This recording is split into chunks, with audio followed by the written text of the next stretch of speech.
We're by the Claiborne ring with Mary Ormsby, the equine operations manager from Claiborne, with 3 Broodmare champions. This is the first year that the Retired Racehorse Project Thoroughbred Makeover has hosted a Broodmare division. A big thanks to Claiborne for sponsoring the Broodmare division.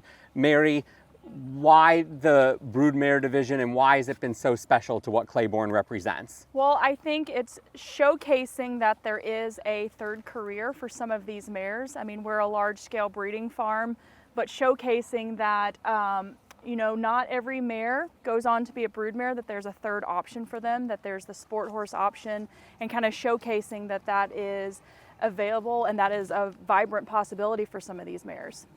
Well, let's introduce the 3 champions that we have. This is Brooks Appeal with Teresa Pilgard, who was the Broodmare Competitive Trail Champion.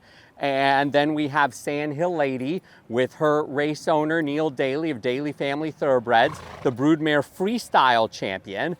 And this is Palace Two-Step with Jennifer Lee, the Broodmare Show Hunter and Field Hunter Champion. Now, they're all very different. So you have a 6-year-old, well, they're all bays, so they're also all very similar. But we got a 6-year-old, a 14-year-old, and a 9-year-old have had different reasons for joining the Broodmare division. What have you seen as far as the broodmares that have come to be in this first class of broodmares, what their background is, just who is the target market among the broodmares? Well, I think it's a very broad target market. I think you've got mares that are young, they come off the track, their owners give them a shot as a broodmare, maybe that doesn't pan out, all the way to mares that have been broodmares for several years. Maybe they're in their mid to late teens. So I think there's a very broad category for these mares, and I think that we need to keep it broad because I think that's just the way that the broodmares kind of pan out, that you have